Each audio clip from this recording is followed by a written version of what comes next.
Fishing like a local isn't just about catching fish. It's about connecting with the environment and the people who call it home. It's about hearing the stories and traditions that have been passed down for generations and sharing unforgettable moments with the people you meet along the way. Fishing like a local is having an experience that stays with you forever.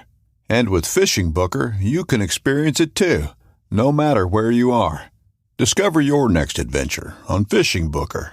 This upcoming concert season will be all about the boots, and Tecovas is your stop for the best in Western style. Tecovas has seasonal and limited edition offerings this spring and summer, including men's and women's boots, apparel, hats, bags, and more.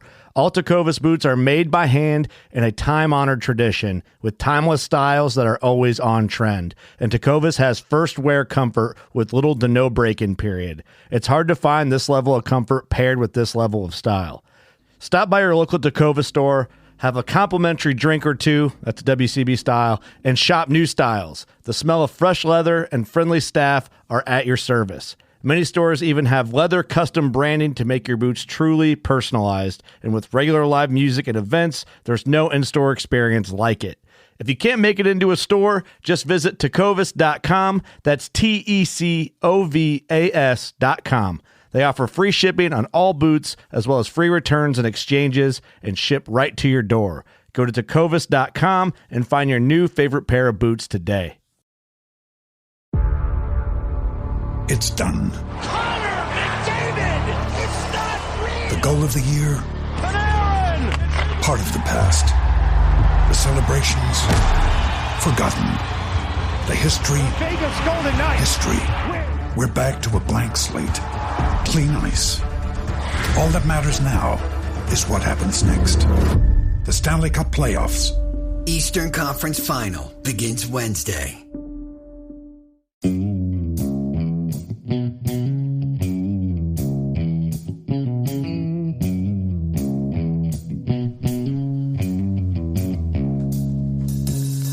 All right, welcome back to the Survival and Basic Badass podcast with Kevin and Chuck. Today, we're going to talk about the victim mind. I don't know, there's a lot of traits out there that, really are unique to being a victim. People, you think, how does this happen to me? How did, I end up being the one who's, stuck with this bad lot in life? Well, you know what? It's what you present about yourself and who you are that ends up really affecting what happens to you.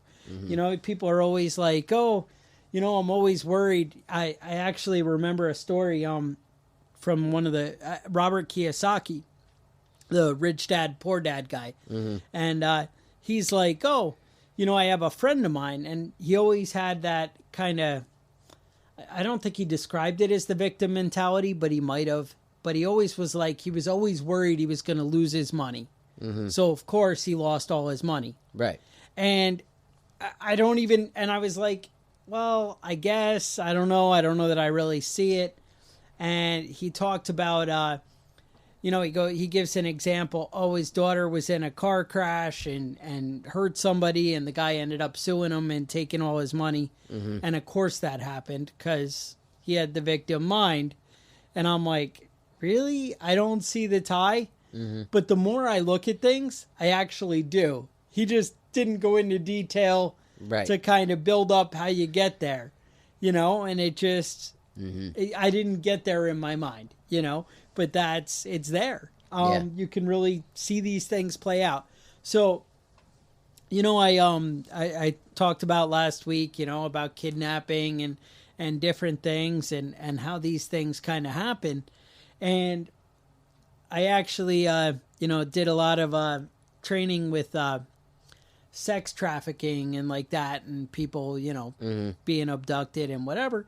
And there are very unique traits that people seek out. Now, obviously, anybody can be a victim. Anybody can be mugged in a dark alley. Anybody can, be abducted and forced into slavery, or anything can happen. But there's a ridiculously high percentage of people with specific traits that end up with these things happening to them. And it's because when the bad guys look at you, they're like, oh, that person's confident and not going to put up with shit. It's not going to be worth my effort because it's going to be too much work. Mm-hmm. Whereas if they look at you and they're like, ooh, that's somebody I can control and dominate, then they're going to... And it doesn't necessarily mean how big you are or whatever. It's just kind of how people walk, how they are, how their mind is, and how you interact with other people. People can see it and read this in you. And, you know, they were talking about with the with sex trafficking that 70% of the people who become victims of sex trafficking are people who were abused or whatever by a family member. Mm-hmm. And the thing is that when they seek out somebody, they can see the traits in you. And I am in no way suggesting that you're abused by a family member because you have these victim traits. I'm saying when horrible things like that happen to you, a lot of people develop these traits, and then the bad people can kind of spot it. Mm-hmm. And because, you know, I don't expect a 5-year-old to be one way or another. I expect, you know, but that's, you know, something you need to kind of be aware of. So I don't know. I wanted to talk about, you know, how that was, you know, there's a lot of weird traits that you wouldn't think of as, you know, attributed to victims. Right. You had a list? No. Oh. Go ahead. I had a list. You had a list. Oh, okay. So we can talk about that. Let me pull it up. So like they talk about the average victim, you know, like they say in a relationship, you know, people who end up in abusive relationships, they always say, well, you know, I can change him. Right. I can, you know, he didn't mean to do it. And if I just keep trying, if I love him enough, if I hang in there long enough, he'll come around to my way of thinking. Mm-hmm. And a lot of that, I think the root of it is more they want to help other people and they want to change the world. Right. Like, and they think if they work hard hard enough, you can be the president and a strong, powerful leader and want to change the world. But that's just one aspect of it. So don't misunderstand what I'm saying. Mm-hmm. But it's I want to help everybody, but you actually end up getting to the point where you see other people as having more value than yourself. Mm-hmm. And it's not just the martyr thing, because it's not, you know, I don't think, you know, the disciples who died for Christ were, you know, had that victim mindset. That's not really where I'm going with this. Yeah, but it's a lot, you know, when you have you see people that have an alcoholic spouse or child, and they enable them. Right. It's kind of the same sort of same exactly sort of thing. The same, you know, sort of thing. And it's, you know, oh, those kids are bullied, I need to look out for them. I was talking to a kid the other day, and the kid tells me, well, you know, I want to go look at this college that's in a bad neighborhood, but I don't want my mom to go with me because, well, I wouldn't want her to get hurt. Right. Well, yeah, but what about you? You know, and that's I guess kind of where I'm going with this. Like another story I think of, and again, this is, you know, a story I actually heard from somebody who it actually happened to. And they were talking about, you know, the sex trafficking and like that, and getting caught in a bad situation. And young girl, like 13 years old, and her friend brings her in somewhere and is like, well, you know, you need to go in that back bedroom and stay there at this party. Mm-hmm. And she looks around and she sees people with all kinds of stacks of cash and different things like that. And she's like, well, wait a minute. You know, I feel like maybe they're going to be doing drugs, and she probably thinks they're going to be dealing drugs and doesn't want me to see that. I need to stay and protect her. Right. My friend. And instead of, it never once occurs to this person, hey, she's sending me into the back room because they're going to come in the back room and do bad things to me. Mm-hmm. Not once does the fear for your own self come into play, but instead you're just worried about protecting others, and I'm not going to let that happen, and I'm tough and whatever. Mm-hmm. But then, and that's a weird, like, that's not what I would have thought of as a trait of a victim, but it's always there. Right. You kind of, you see it over and over again, right. Let it happen to me so it doesn't happen to somebody else. And that's, one of the things that they do, that a lot of the trafficking guys, they'll say, well, if you don't come with me willingly, I'm going to abduct your sister. Mm-hmm. And, you don't want it to happen to her. And they're like, well, that makes sense. Better me than her, instead of, hey, let me go to an adult and I'm going to stop this from happening to anybody. Right. And it just, or I'm going to come back and get your mom and you won't be able to stop it. Mm-hmm. And this weird, and you would think like, hey, that wouldn't work on me and whatever. And it probably wouldn't. But that's the thing. That's the victim mind. That's, right. One of the traits. Next thing I have on my list, they're easily influenced by others. And I think that's just, you're constantly seeking the approval of others. I mean, a lot of this comes back to the self-worth, thinking you have value. That's or don't have value. Or that's sorry. Yeah, well, that's what I'm saying. If you get out of it by valuing yourself. A lot of that, I'm big on, I've mentioned Ayn Rand and Atlas Shrugged and that whole mindset of, when you make decisions and choice, that's what gives you value. The more you're an individual, the more you matter and the more you have value.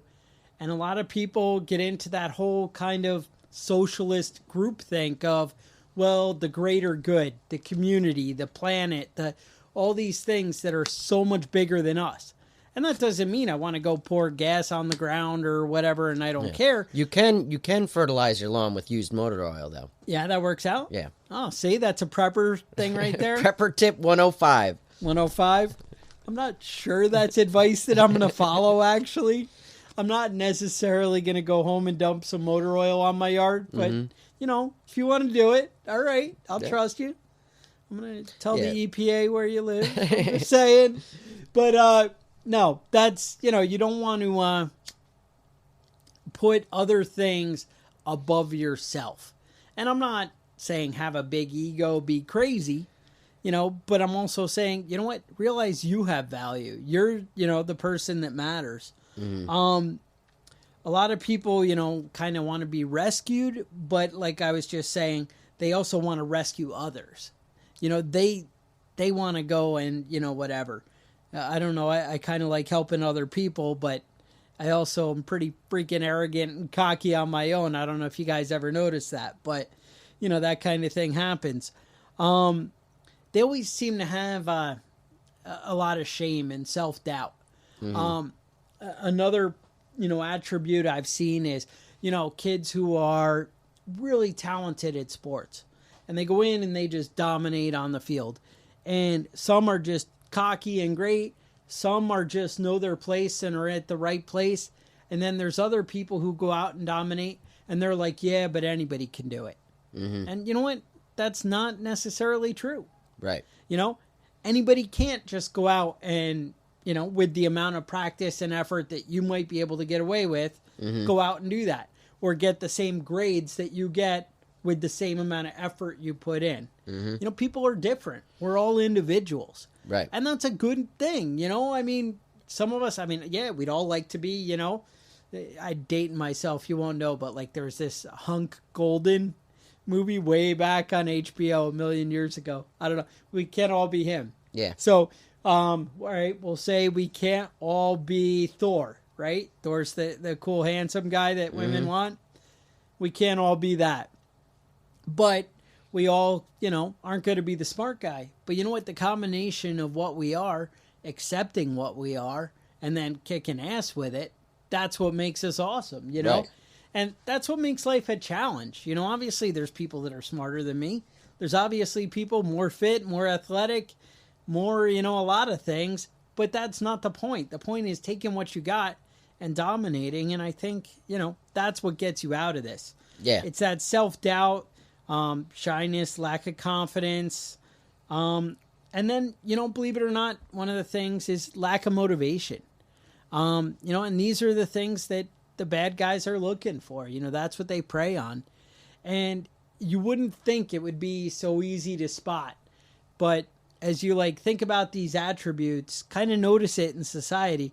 And it was funny because I had a certain person in mind when I was learning about all this stuff that I was just kind of, checking these things off as I'm going. And just everything kind of fell in. Like exact, phrases and, things like saying, well, if you hurt my sister, and I've heard the same things come out of people's mouth, and all these kind of fit together, and it's kind of crazy how eerily, in sync they are.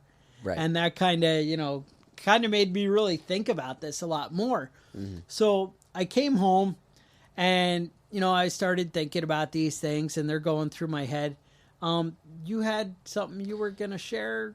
Oh, yeah. Well, I was just going to talk about, basically keeping your kids safe. All right. So, yeah. So I just talked about, all right, this is what's putting our kid at risk. Now, how you change your kid's attitude? That's a little beyond me. That's beyond the scope here, but you have some suggestions. Yep. All right. So, you basically want to educate your child on how not to get in bad situations to begin with. Okay. I like that. It's not so easy to do, but there's a lot of little things that you can do. So, start with what you do at home. Kids don't really have the knowledge to decide, when it's okay and not okay to open a door for a stranger if they're home alone. Maybe it's just a neighbor, maybe it's, somebody with bad intentions, but you need to, make your kids aware that the doors stay locked and they're not answering the door until they're a certain age.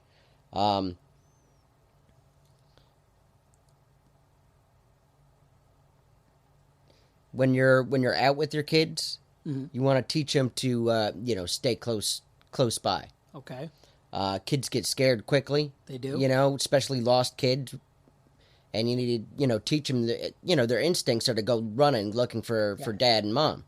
You need to teach them to, stay there, stay put. And, where's the last time you saw them? Stay right there. Because dad and mom is going to come back for you. If they're not shitty. I've left a few of my children at Joe Dirt. I've left a few children at malls when I got sick of their shit. You need to teach them how to call for help when it's okay, when it's appropriate. When it's appropriate, and that's the thing. They need to really trust that they can come to you, right, with anything. And I hate to say it, you're going to have some uncomfortable conversations with your kids, right? And that's the thing. There was another story that a kid who didn't seem to have these negative victim traits, just ended up at a party, got drugged, bad things happened, and instead of going back to the family, is like, oh, I'm going to go back where the bad things happen because they already know me there. I don't have to tell my parents. These people already know what happened to me, and they're going to get me. And you're like, well, that's ridiculous. That doesn't make any sense. But, trauma doesn't act rationally. You know, it's unique, and people... So, but I think if you talk through these things, nobody wants to talk to your kids about rape or, any of these horrible things. And it's not just, make sure nobody puts a drug in your drink. Right. Well, it's be in control of yourself as far as, hey, I'm not going to leave my drink unattended. Right. I'm not going to, but I'm also not going to put myself at a party where bad things are happening and I don't know everyone there. Right. It's one thing, you're 5 friends from school and you hang out all the time, you know these people, and their kids are going to go drink and smoke cigarettes, whatever. Things happen, I understand. But you need a level of being on guard. Right. And that is a big thing, though. If you tell your kid to trust their instincts and take off when shit gets weird, then they need to know that they can come and talk to you and tell you about what happened and that you're not going to be angry at them for what happens around them or right, whatever. Right. I know, sometimes the best situation is just take off. I know my kid's got good instincts with that. I was living in a cabin. Is that why he doesn't come to my house farm anymore? Yeah, no, he doesn't trust you. Okay. And right, but go on. And I was putting in trim, and I had one of those air compressors. Okay. With a nail gun. And I stopped, made dinner, and I forgot to turn the compressor off. Okay. And slowly it was leaking out, and it kicked on. That compressor kicked on. And I turned around and looked back at the compressor, and then I looked over where my son was sitting. He wasn't there anymore. It was just an open door, man. He was just running down the street. He wasn't going to wait around and find out what that was. Nice. Now, as far as teaching your kids about, calling for help, calling 911, that sort of thing, you need to teach them as soon as possible, their name, their address, and to stay on the line with the 911 operator and, wait till the police get there and they say that it's okay to open the door. But it's a lot of that has to do with actually talking to your kids, which is really a lot of people really hate it, but it's something about an open line of communication. They have their cell phone in their hand and they're texting, or no? Slap that shit out of their hand. Yeah, Who pays for it? If they're old enough to pay for their own cell phone, they can do whatever they want with it. All right. Slap that shit out of their hand so fast. I think there's a little hostility here. Yeah, no, I got a little bit of that for my kid, man. He's going through a crisis right now because I turned the internet off in the house. He actually had to go outside the past couple days. He was blinded by the sun. Yeah, it's like traumatic for him. Yeah. No, that sounds right.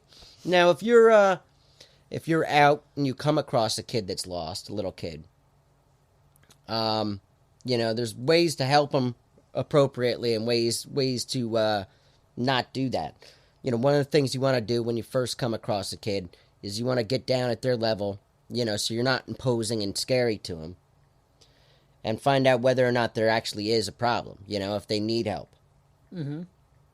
Tell them you're going to stay with them and help them. Get as much information as you can from the kids. Their name, their parents' name, what their parents were wearing, parents' phone number. Then you got to get a hold of police security staff, somebody like that, store staff. You might want to flag down a woman if you're just a dude by yourself, because people will give you dirty looks if you're talking to a strange child. That's true. Women somehow. And then you want to stay in the same spot with the kid and make sure the kid doesn't wander off, and make sure the kid isn't left by himself. So that's basically the basic run-in with a lost child. Now, as adults and as people that are interested in looking out for everybody else around them, it's important that you keep aware of these sorts of things. Keep aware of your children's behavior. If they start doing shit like sleeping all the time, or insomnia, or eating more than they normally do, or less frequently than they do. These are all signs that you need to watch out for, because, they won't necessarily tell you if something's wrong. Right. You have to read into their personality a little bit. And if you don't ever pay attention to your kid, you're not going to see those things. Yeah. No, that's it. I mean, you really do have to watch to recognize, what's going on. And, talking to your kids, it's not easy. Yep. And, not even necessarily just your own kids, but, neighbors' kids and, the kids up the street and your kids' friends. Be involved. Yep. No, that's where we're at. That's where we're at. All right. So now I wanted to segue a little pivot. Mm-hmm. And I just wonder, if the American population, I kind of feel like, in a way, we're acting like victims, like as far as our politicians are up there. I feel like we're kind of have a lot of those same attributes. I feel like a huge percentage of the voting population are where they're dependent on others. They're not able to provide and take care of themselves. Mm-hmm.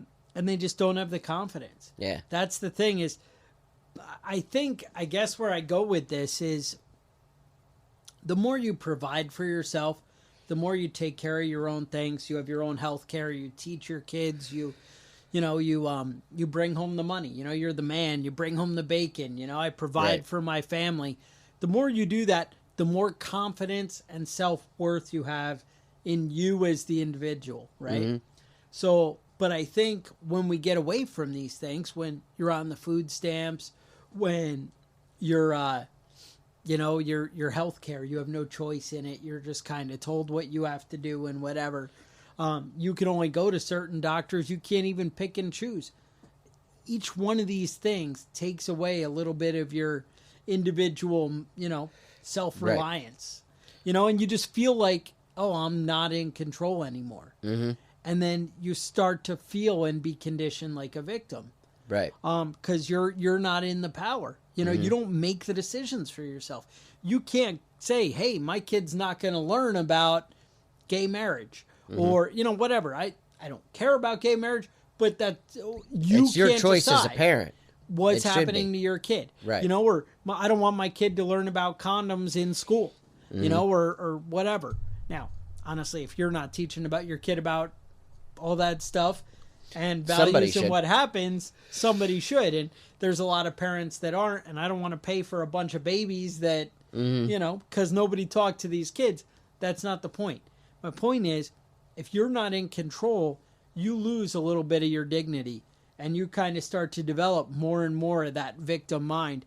And that's kind of how socialism and communism and these things take over, is the greater good. If just everybody needs help, if there's so many people out there, all these starving kids in America and refugees and veterans and all these people that need help, and you need to separate you from your wallet a little bit and give a little bit more, you're kind of going with that victim mindset of, well, other people, their lives have value, but you may not even be taking care of your own self. When we're worried about all these people having health care, well, what do you have left to take care of your family? Can you afford health care?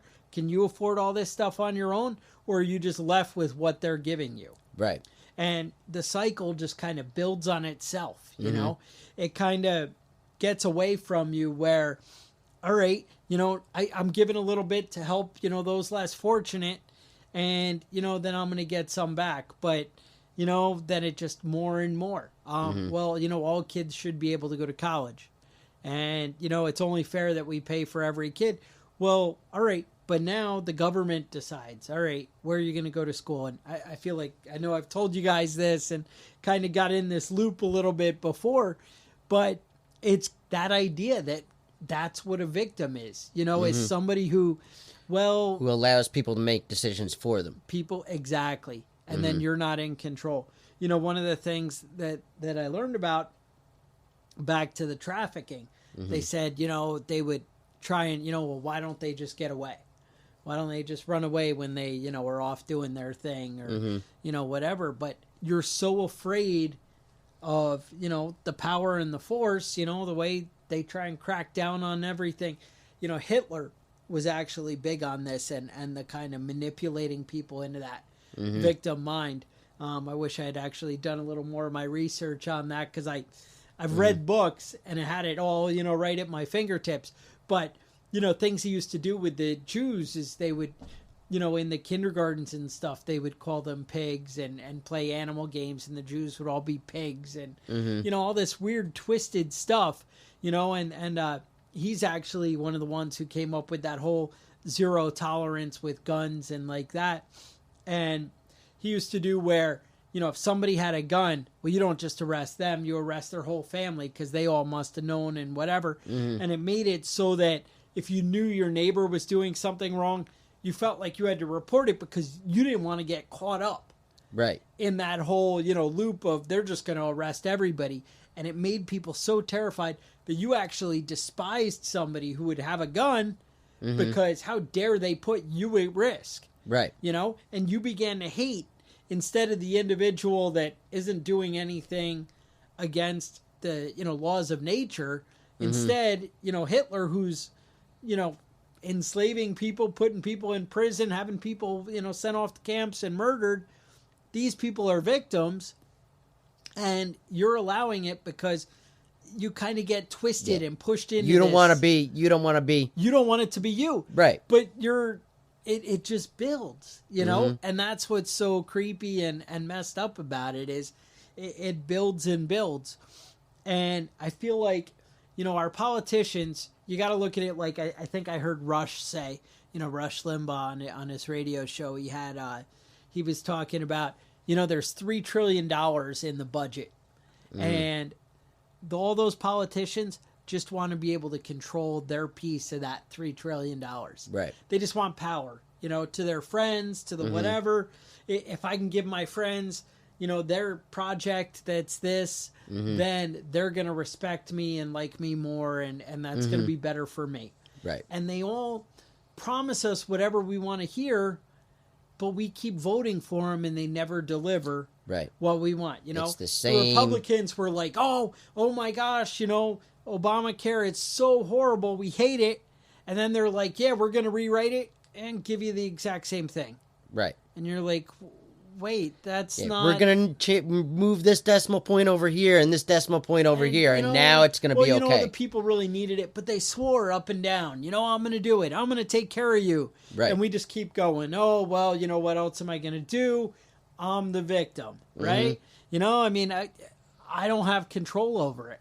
But, you know, the more we become self-reliant and take control of our lives, I mean, that's kind of how it all ties into, you know, the survival badass, right? Right. So it's, you know, the more I can take control of my own life and choose my own destiny, the more I'm not going to become a victim. And the more you can provide for your family, the more you can take care of your own medical needs. I mean, obviously, you're not going to take tumors out of your lungs or whatever, but every step you can take to be more self-reliant, anything you can teach your kids, your family to take care of themselves, is one more step to keeping you from becoming a victim. All that stuff does is take the power out of somebody else's hands and puts it in your hands. You know, you can run off into the woods and it'll be okay, whereas, you know, you always have one more option. And I'm not saying running away is the option. I'm saying empower your kids, empower yourself, empower your wife, your family, and, you know, really get into that. I can take care of me. And the more I thought about it, I was even like, you know, ever since Obama and a lot of this, America's posture in the world, the way America acts has been like a victim for the last 10 years. You know, we really have been, you know, on the defensive. Oh, well, you know, are you guys going to be okay if we do this? You know, is that going to hurt anybody's feelings? You know, we really want to go in and do this, but, you know, I think that might upset people, and people will look at America badly if we do it that way. And we've had that posture, and that's why, you know, the enemy is just really, you know, pouncing on us. And that's why we've been getting hammered, and sure as hell Europe's been that way. Yep. You know, Europe's had that victim mind. You know, Europe presents itself as, let me worry about everybody else and not take care of myself. And that's what we're doing with this whole refugee thing and whatever. Let me take care of everybody else because they come first. And it doesn't matter if some of us get killed because, you know, the greater good. You know, you got to think about everybody. And it's not about everybody. You got to take care of yourself first, and then you can help others. And I think that's, you know, really what I wanted to get out tonight is, you know, just really kind of get everybody in that idea of don't be a victim, dominate the world, you know? Right. You need to, you know, and it doesn't matter what you want out of life. I'm just saying whatever you want, set yourself up to take it. And don't let other people make decisions for you.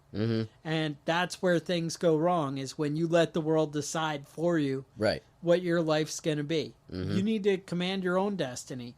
And that's a new idea since America, you know? That wasn't always the way. Very few people thought like that.